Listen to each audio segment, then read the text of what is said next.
Hello, hello. Welcome back to Conscious Evolution. My name is Alan. Thank you guys for joining me here today. Happy Thanksgiving. It's been a great day so far. Been busy, productive, and having a good time. I love you guys so much. So today, it's no accident that the chapter we land on is 16, which is a 7, which is one of the. It's interesting. I just saw 777 synchronicity. Interesting. Self worth is the understanding that you are the universe. So, for those of you just joining, this is Solomon Speaks. This is a very profound book with very advanced information, and it's helped me so much in my life. It's 133 right now. 33. That's my jam. All right. So if you don't already have this book and it was 111, oh my goodness, that's awesome. So if you don't already have this book, there's a link below, or you can purchase it on Amazon. Also, go to the website, subscribe to that. It's consciousevolution.love. Check out the Patreon page. Consider becoming a member. Um, get your What Would Consciousness Do t-shirt. I think those are awesome. I'm really excited about them. And there's some other stuff down there. Oh yeah, follow me on social media if you want. All right. Chapter 16, Solomon Speaks on reconnecting your life. Self-worth is the understanding that you are the universe. Learning how to access this new level of healing is like becoming very adept at juggling. Initially, you drop a lot of balls, but the more you deal with what flows through you, the better you're able to access it and channel it in a way that will give life sustenance. You're in a learning curve. You somehow do not want to be in that curve, but you are, and it will continue for a while. But you are getting better at dealing with it. You're beginning to understand the attitude of getting out of its way, standing aside, letting it go through you, and not manipulating it. The purer it comes through you, the more beneficial it will be to those people whom it comes in contact with. Be pure and clear with your work. You'll find there's no need to invoke protections in healing. Getting caught up with invoking protection often creates, by that intent, the realistic illusion of those very things you're trying to protect yourself from. In essence, for some people to do healing work, there's a lot of superstition connected with it. But they need to believe in superstition because they don't understand the energy that is coming through them. So it becomes a sort of myth. There's myth building that happens around the access to that energy because we don't believe everybody is in contact with it. So those who are in contact must be the medicine man. In reality, in the actual truth, we all have access to that kind of healing. We're just not aware. There are people who come to the forefront who are opening those doors to awareness so the light comes through a little clearer, a little stronger. But they aren't any more exceptional than any other human being on this planet. Their door is just a little more open. And it's just as much their process to help others as it is the process of others to use their information. Part of your process with healing is the process of healing your own life, of understanding your existence in a deeper way. It's not a totally benevolent act. There are people who believe in all the folderol that goes along with a lot of mysticism. So long as you do allow yourself to be pure in your attitude toward your work, there's no need for protection. Some people need it, though. They need it as they need crutches. Some people think they need to protect themselves from negative energy or demonic forces. But demonic forces are nothing more than thwarted and bent and twisted energy forms that people take into their lives and call their own. It is energy that is misunderstood in terms of power for needs on this plane, as opposed to truth, which is goodness. The devil made me do it. does not exist in terms of the reality that you're trying to see. People find power as an aphrodisiac in many arenas in this plane. It's all about power and loss of power. There's energy that people make evil to separate it from themselves, as opposed to dealing with their lives in a direct nature. People get information and then they decide whether they want to control power with it or provide it for others to have power in their own lives. If I control the power, I can control the people, and that allows me to feel better about myself. It's a false illusion. And suddenly it becomes a house of cards that folds eventually. On another front, many people feel that they need to go through what they are going through for their karma. And should you intervene with a healing, then you are possibly interfering with their karmic lessons. Those who come to seek you or seek any person to enable them to better their lives are dealing with their karma in the moment. In other words, people who seeks in other words, someone who seeks you out is dwelling with their karma. This is them taking action to overcome it. You're not going to prevent the effects of karma on any level, but for those people for whom part of their karmic process is to overcome fear in their lives or who have disease to combat, their action of seeking out those who can open doors for them is part of their karmic process.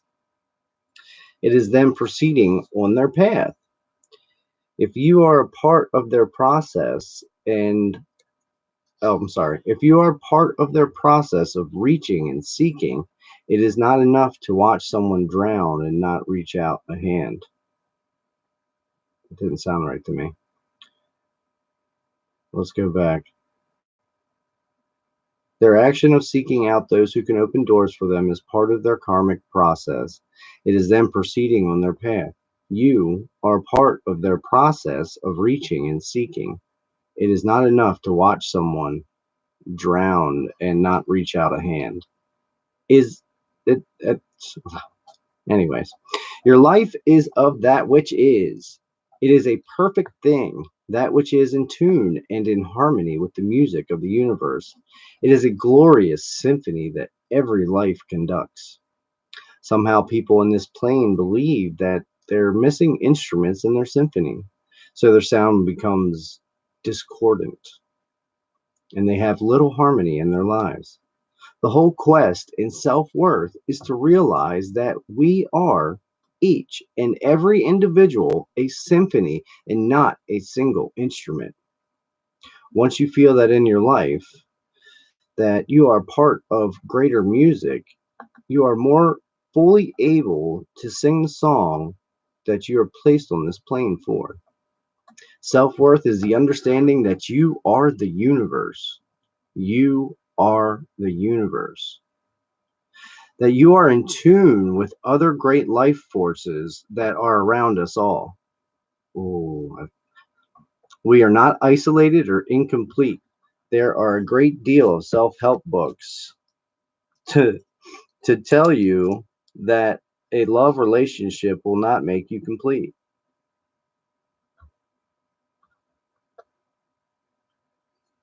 or various other attitudes to make yourself whole. Hold on. Wait a second. Sorry, guys. Okay. There's no need to make yourself whole. You are whole. It's the process of awakening to that in this life that is the business of energy in this field. To know that you are whole. You can call it self worth, but you are great as you are in this plane. We have forgotten it and we have been led to believe that we are not. Your self worth is you're opening the door to your perfection. That's why you're here, to remember it. It's like a treasure hunt.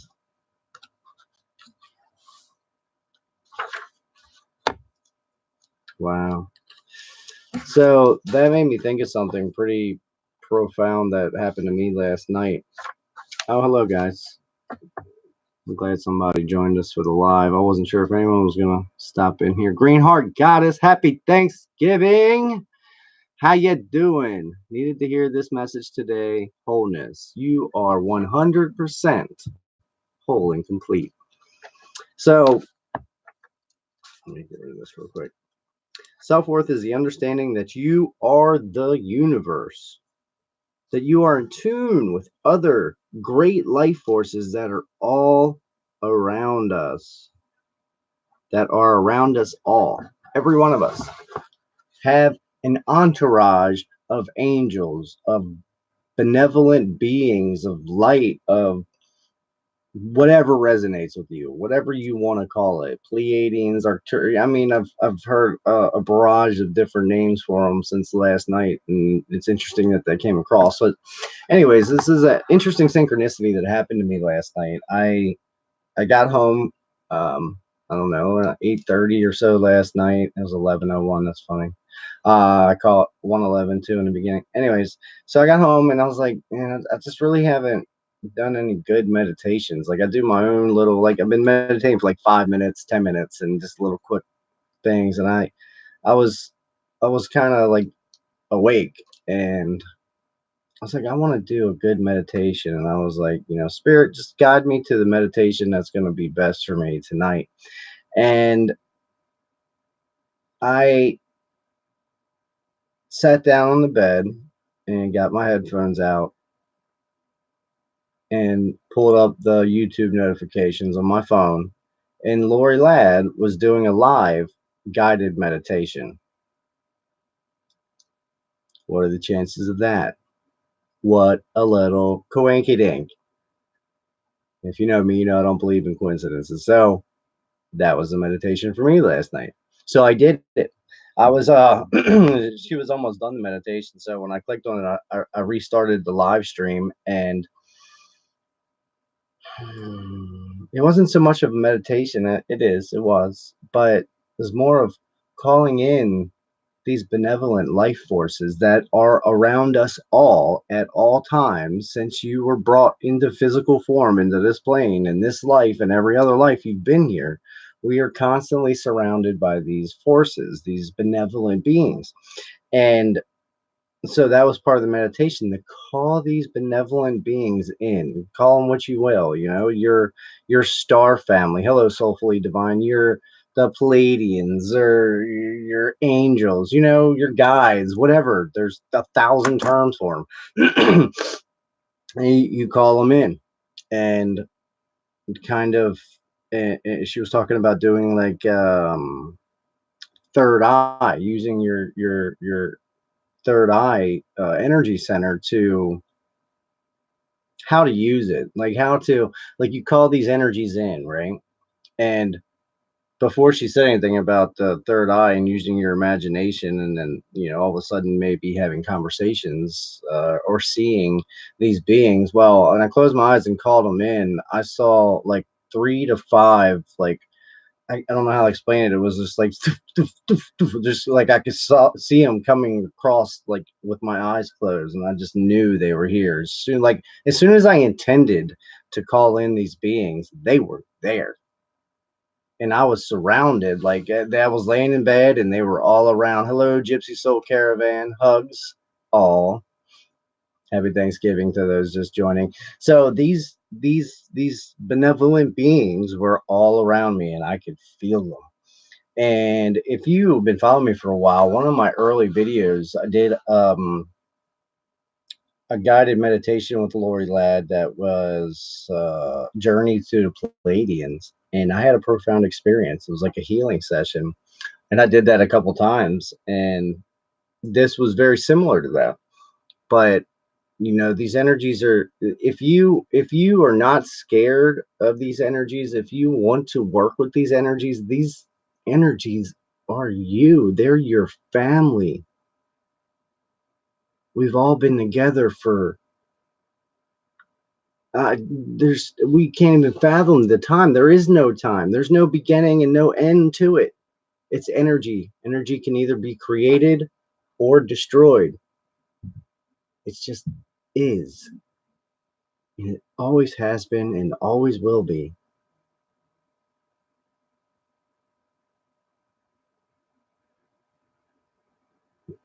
So with this meditation, she was saying you could ask them to do anything. Put your hand out, ask them to infuse light into your hand. So I did that.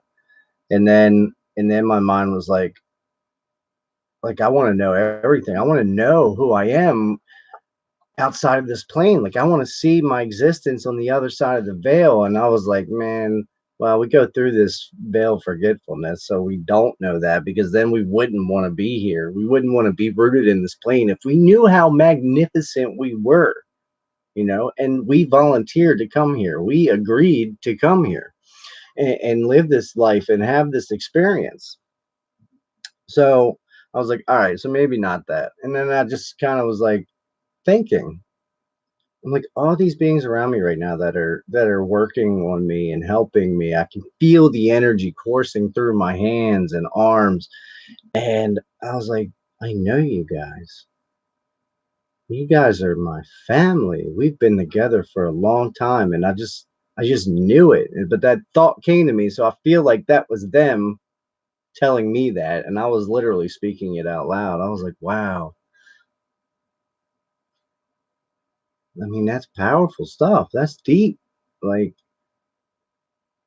and it took it to a whole nother level of me opening myself up to that, and opening up more of my heart center, my crown chakra, energy center, really opening up to these energies that are all around us, because they're here to help us. They really are. And we're in an energy now that we don't need to have protections from evil energies. And your intent to set those protections from these demonic energies or these evil energies is actually what is creating those energies. And you're adapting those energies into your life. So if you don't do that, you don't need to have protection. You are doing that out of a fear. You have fear of these negative uh, energies, these energy manipulations that we take on.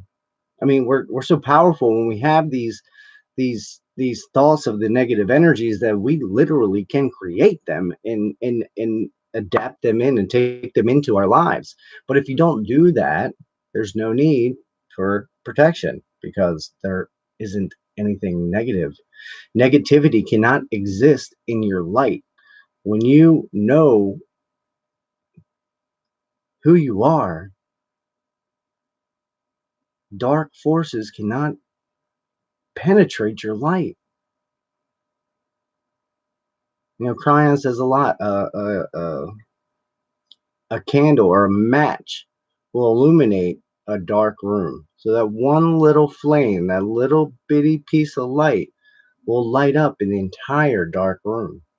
So the darkness is, by definition, the absence of light, and it cannot exist when you shine your light.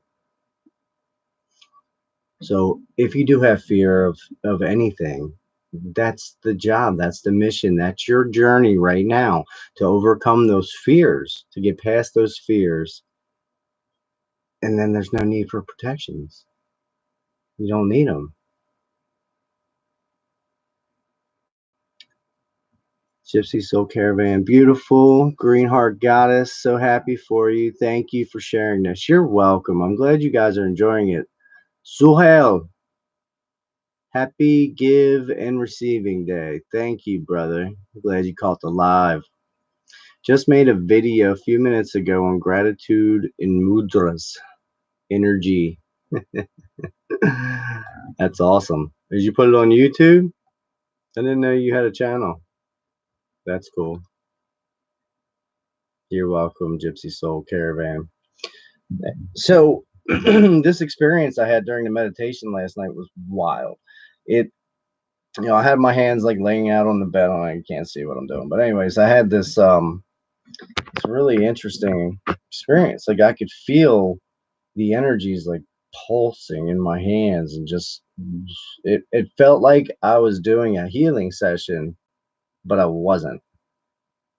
But I was receiving a healing session by these these beings, these beings of light, benevolent, whatever you want to call them, whatever resonates with you, whatever you want to call your soul family, your star family, your galactic ancestors. It's your family. On the other side of the veil, we are all one. So after I got that impression, like we've been doing this for a long time and we've known each other since the beginning. We've always been together and we've always been helping each other. And they've been here helping me since I was born into this life and all the other lives I've lived. But I feel now it's like we can really reach through that veil once you conquer that fear of seeing the other side of the veil. Once you conquer that fear and know that there's really no such thing as demons and dark forces if you don't believe there is. I don't believe in demons. I believe in negative energy and that they have certain abilities on this plane, but it's only when that human consciousness gives it that power. It doesn't have that power unless you give it to it. So I was going through that and I had that, just wow, we've been here for a long time. Wow, you guys have been helping me so much. Wow, this is amazing. And then I was like, Lori Ladd's like, well, ask them for whatever you want. If you want this, you want that. And I was like, oh, I want you guys to just like align all my energy centers, no, what did I say? Like I want the healing session. I want to be more in alignment. I want the third eye to open up more. And I started going into that and all of a sudden I could feel a rush of energy starting at my feet, coming up my legs and all the way up my body. And I kept opening my crown chakra wider and wider. When I never even thought of it. I've always just pictured a crown chakra open up like a beam of light, like coming in top of your head. But I was opening up to like the size of my head, a little bit size of my body, to the whole room, to the whole house. There's no limits on it. The only limitations in our minds. And I had that limitation. I didn't even realize it. Like I was limiting the amount of light I was letting into to my vessel. And I just blasted that wide open and it was just the energies were just swirling. I could feel it and I could feel them touching me on my head. That's like the one thing I notice in all my meditations that I call these beings into and I communicate with them. I'm working on like a more direct communication. That's actually what I asked for. Like I want direct communication. Like I want a mentor of senses, someone to point things out to help me with this process as I go along because I'm going through a lot of things really really really quickly and it would be great if I could communicate verbally or mentally with words with my guides. So that's what I wanted. And I felt a lot of energy flowing through me last night. And I fell asleep like that. Just when I woke up at 3:33 in the morning then too. Freaking wild. So wild. I couldn't believe it. I woke up, I sat up for like a minute. I took a drink of water and I hit my phone as it went to 3:34 and I was like, what a magnificent experience that was. I'm gonna listen to it again. It was at a certain point. Like that's all it was. It was like call these beings in, ask them for whatever you want. You can do that anytime you want. So I took the headphones out when I was listening to the meditation, and I just stopped listening to it and kept doing what I was doing, and I was literally like rocked to sleep by my star family, galactic family, whatever you want to call it, last night. So that was a really powerful experience that made me think of it. What did I do with the book? Something else I thought I wanted to say. I only got a few minutes. I got to leave here in like 3 minutes, like literally. So the next chapter is allow yourself to believe in your ability and it will surface for you. That's powerful. It will. If you believe it can happen, it'll happen. You know what? I think I'm going to leave it at that because that was quite perfect and it was quite a great lesson for me and everybody. I hope you got something out of this today. Happy Thanksgiving and receiving for all of you. I hope you guys are in alignment and in tune, tuned in, tapped in, and turned on today. I, you know, I hope you guys are having good interactions with your family members. I know a lot of us have really been kind of disowned by our families, so this is kind of our family for a lot of us. I know that, and I love you guys so much. Thank you for being a part of my family, a part of my community that I'm creating. I love you guys so much, so much. Be the change that you want to see in this world, and love yourself. All right, guys. Happy Thanksgiving. Bye bye.